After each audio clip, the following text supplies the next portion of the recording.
మల్లికార్జునరావు గారు నిన్న మీరు ప్రెస్ మీట్ పెట్టి చాలా విషయాలు మాట్లాడారు. దానికన్నా ముందు ఎక్స్-ఎమ్మెల్యే బ్రహ్మనాయుడు గారు మీ మీద కొన్ని ఆరోపణలు చేశారు.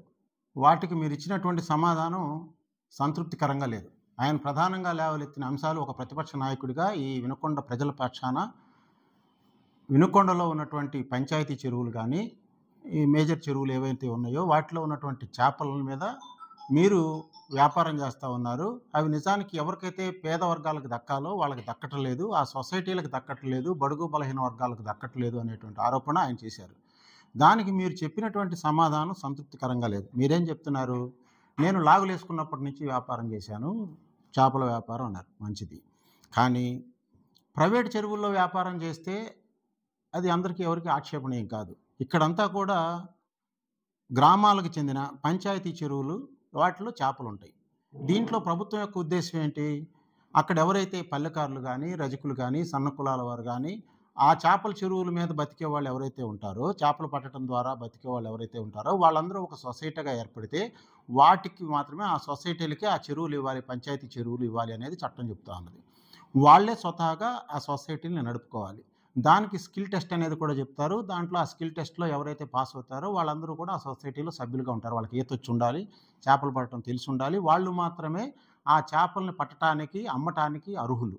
అయితే అట్లాంటి ఆ సొసైటీలో ఇవాళ మీరే ఒప్పుకుంటున్నారు, మేము చెప్పలేదు, నేను పెట్టుబడి పెడుతున్నాను అన్నారు. సరే, తెలుసో తెలియకో మీరు లాగులేసుకున్నప్పటి నుంచి వ్యాపారం చేస్తున్నారు, ఆ రోజు తెలియకపోయి ఉండొచ్చు, దానికి కూడా తప్పు లేదు, అర్థం చేసుకుందాం. మీరు ఒక ప్రజాప్రతినిధిగా వచ్చిన తర్వాత, చట్టాల గురించి అవగాహన వచ్చిన తర్వాత ఖచ్చితంగా ఆ సొసైటీలను ఏ అయితే ఆ గ్రామాల్లో ఉన్నాయో ఆ సొసైటీలు, మత్స్యకార సొసైటీలు, ఆ బడుగు బలహీన వర్గాలయ్యి ఆ సొసైటీని బలోపేతం చేయాల్సినటువంటి బాధ్యత ప్రథమంగా ఎమ్మెల్యే గారి మీద ఉంటుంది. మీరు ఎమ్మెల్యేగా చేశారు, ఆ తర్వాత ప్రతిపక్ష నాయకుడిగా చేశారు, ఇప్పుడు కూడా మళ్ళీ అధికార పార్టీలో కొనసాగుతున్నారు. కాబట్టి ఇప్పటికైనా సరే ఆ సొసైటీని స్ట్రెంథన్ చేయాలి అనేటువంటి అంశాలను మాట్లాడకుండా, నేను దానికి పెట్టుబడి పెడతాను, నేను వ్యాపారం చేసుకుంటున్నాను, తప్పేంటి అని చెప్పి చాలా ధైర్యంగా, నేకెడ్గా మాట్లాడేస్తున్నారు మీరు. అంటే అధికారం ఇచ్చినటువంటి ధైర్యం కావచ్చు, కానీ అది ప్రజామోదం కాదు, అట్లానే చట్టపరంగా కూడా ఆమోదయోగ్యం కాదు మీరు చెప్పే మాటలు ఏవైనా సరే.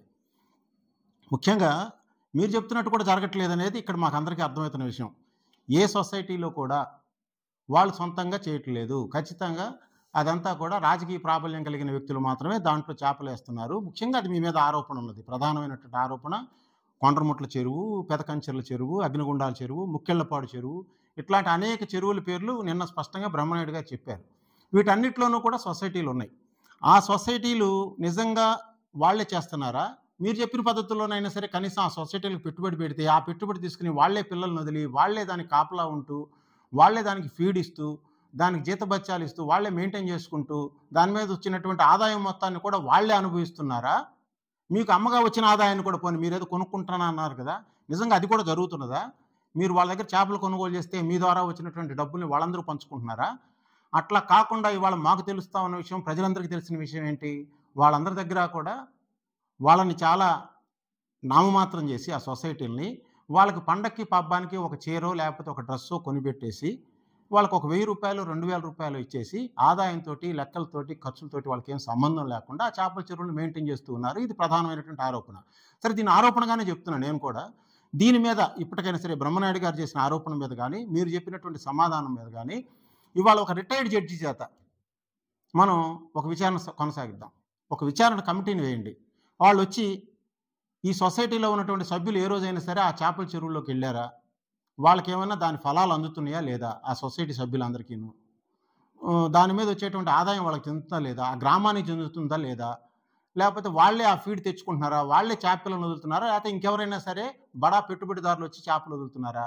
రాజకీయ పార్టీకి సంబంధించినటువంటి వాళ్ళు ఆ చేపల పిల్లలను దాంట్లో వదిలి దాన్ని కాపలా కాసుకుంటా ఉన్నారా? ఇవన్నీ బయటికి తీద్దాం. దీనికి మీరు వెళ్ళొద్దు, నేను వెళ్ళొద్దు, బ్రహ్మనాయుడు గారు వద్దు. ఒక రిటైర్డ్ జడ్జి చేత నిష్పక్షపాతంగా ఒక ఎంక్వైరీ కమిటీ వేయండి. మీరే వేయండి, అధికారంలో ఉన్నారు కదా, మీరు వేయండి. మీ నిజాయితీ నిరూపించుకోండి, పారదర్శకమైన పరిపాలన వస్తుంది. ఆంజనేయులు గారు, నేను మిమ్మల్ని కూడా అడుగుతా ఉన్నా, మీరే కదా ఎమ్మెల్యే. మల్లికార్జునరావు గారు ఏదో చెప్పారు, బ్రహ్మనాయుడు గారు ఒక ఆరోపణ చేశారు, ప్రజలకు నిజాలు తెలియాల్సినటువంటి అవసరం ఉన్నది కదా. కాబట్టి చాలా స్పష్టంగా